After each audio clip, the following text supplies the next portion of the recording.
we never really even had those discussions because we've been there a long time, and every year it's the same thing. And so we didn't even bring them up. I didn't ever. Every once in a while, some of the rumors would take off so strong that we'd maybe just comment on them to say they're not true, and so they wouldn't come up at all.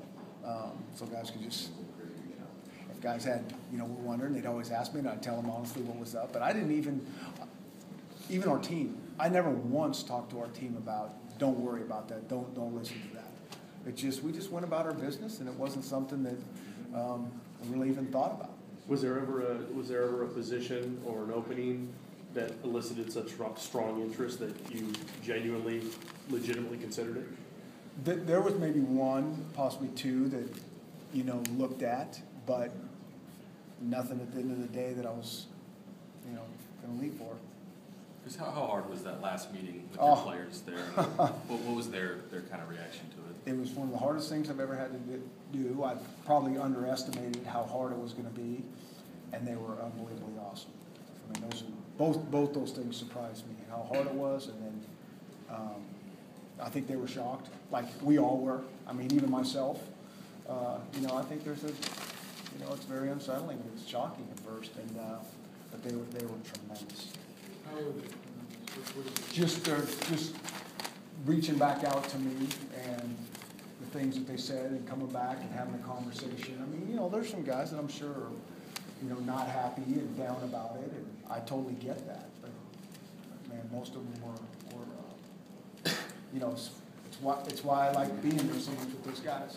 How long did you talk to them, or how long did that whole thing? I don't remember. It was probably, I don't know, it might have been 10 minutes. Seemed like it was 10 hours, but because it was just hard. But they're great kids. Some people have said, like more recently, but also in the past, that Chris kind of wins the Mountain West, but you kind of have one, maybe two big games a year. Yeah. Now you're in a big Pac-12 program. Can you talk about did that weigh into your decision at all of taking that next step? Well, I know this. My job just got harder. This is a tremendously competitive conference. I mean, I get that. I remember when I was in it before. I mean, every game comes down to a few plays, and then maybe you separate yourself or you don't. And so I get, and now there's more parity in this conference top to bottom than ever before. So, and it's hard every week, playing at that level. And so, some of those things that people say are, probably true. I mean, it's always somewhere in between. But this is a tough conference. That I know. Great coaches, really good players, and it'll be a big challenge. What are you most proud about what you did at Boise? I think we had a process. We stuck to it, and for whatever, for us over there, it really worked, and the kids bought in, and that's why it worked. And that's probably why, and I think he, you don't know till you leave, and just maybe even kids that weren't in the program reaching back out, and those are Broncos through and through, and they're still, supportive and happy for me to take, a new challenge on. Dirk Cutter and Dan Hawkins struggled when they left Boise. Yep. Why do you think it'll be different for you? Could be. You don't know. I mean, those guys are, good coaches and all those type of things. But I'm different than those guys. Different places for sure. I mean, I'll say this. I mean, those guys, you need so many things to line up right. You've got to have that support. Because those guys are really good coaches. They are. So it's not just the head coach. That I've learned. That's part of this, fit thing that I think with the support that's here and the players that we can get. I feel good about the game. Sorry if they asked you this, Chris, but when you were on the sidelines August 31st, yeah. You're in the middle of the game. Yeah. So was there even a second that you thought, man, Not one. In fact, your thought process is the exact opposite every time I've been here. It's like how much you can't stand being here in the stadium. It's so overwhelming. It's so loud. But on the other hand, when you come into this place, you tell the players, this is why you came to play college football, to be in environments like this. This is what it's all about. But yeah, when you're trying to move the ball and you can't hear anything, and I mean, it's like it's frustrating.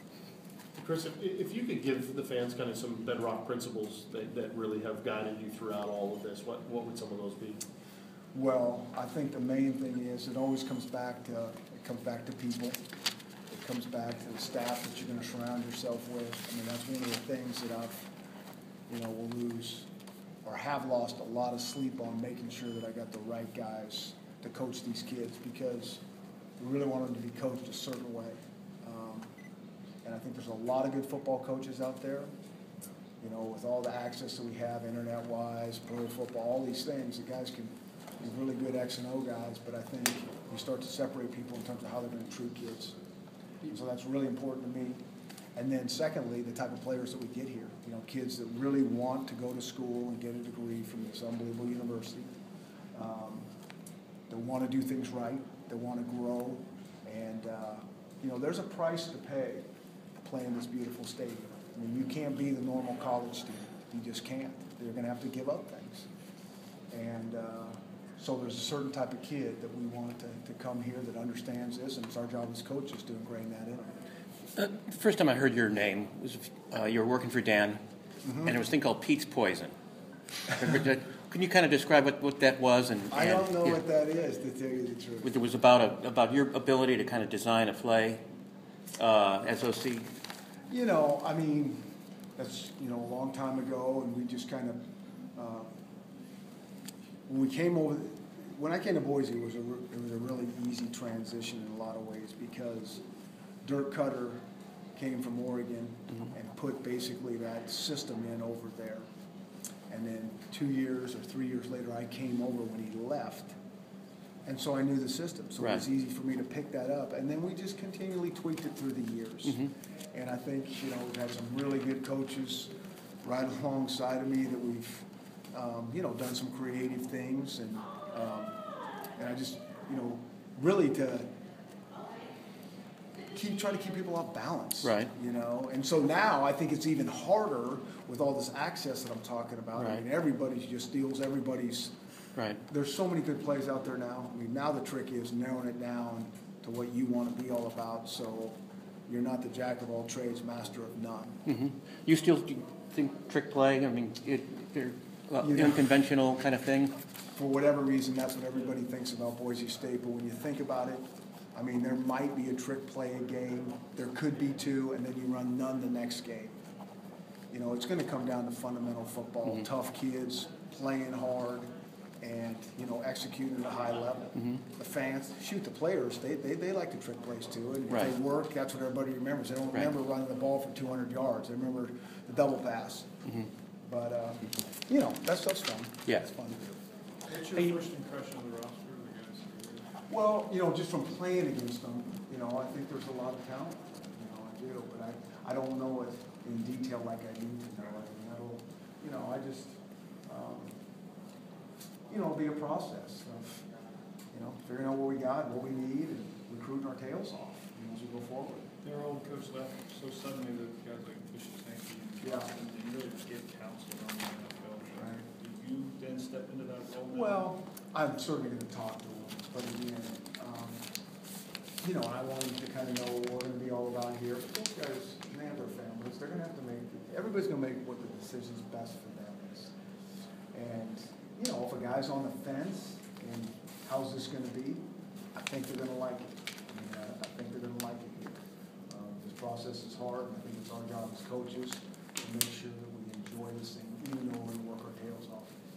A lot of people, I think, the outside perception or national media speculated that you like the smaller market, you didn't like to deal with the spotlight and the media and those types of things. I mean, is there any trepidation along that regard, I guess, coming into? I like coaching football.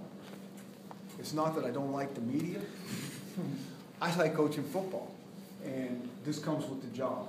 And so, and the other thing is, it's, the head coach always gets way too much credit, and sometimes I think like the quarterback. Everybody else, you got good people around you, all of a sudden things get a lot. And so, Boise, things are going pretty darn good, and I'm getting all this credit, and, it's not really right. I mean, there's so many other people that are doing great things, and it seems to come back to me. And so just the combination of all those things, I think there's a perception that, that I don't like doing this, and that's not necessarily true. I get it, it's part of the job. You guys need access to me, the program, all those things, and we'll work that out. Do I love having a stadium, everybody analyzing every single thing we do? No. you know, but that'll come on game day anyway, so let's just wait till then, that's when it matters. What is it you like so much about the Northwest that has made you want to stay in this region for so long? Well, it's probably everything I talk about not doing, comfort zone. You know, this is where I've been, this is what I know, this is who I am, and so that's, you know, probably the biggest thing. I mean, certainly I've been to Seattle a lot of times, and never lived here. I'm excited to do that. It's a new challenge and a new chapter, exciting to be in a new city and all those things. You an outdoors guy? I mean, fishing? Yeah, that I kind of love thing? the water. You know, I love to be on a boat and just be on the water. That's something we do in the summer. We've always done. You know, other than that, it's football. So you own a boat? I got a small one, ski boat. Yeah. Were there any coaches that you reached out to, maybe mentors, that when Washington first made contact with you about possibly hiring you, was there anybody that you kind of... Well, yeah, I talked to a few guys. But again, at the end of the day, you know, I've been through this enough, and you got to know what you want to do. Everybody else can have their opinion, but I do have a few guys that, you know, that are close to me that I really respect. But I also knew what they were going to say before they said it.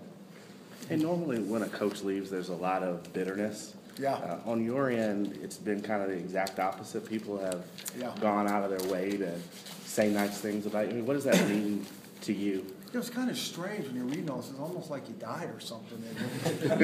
This is kind of weird, you know. What I think is that, you know, my heart and soul has been in Boise for so long, and they appreciate that. And I wasn't going to run out of there for just anything, you know, money or a bigger stadium or anything like that. That's never what I've been about, and I think people realize that. I think they realize that the timing was right, the fit was right, and I think they're good with it because it's truly those things.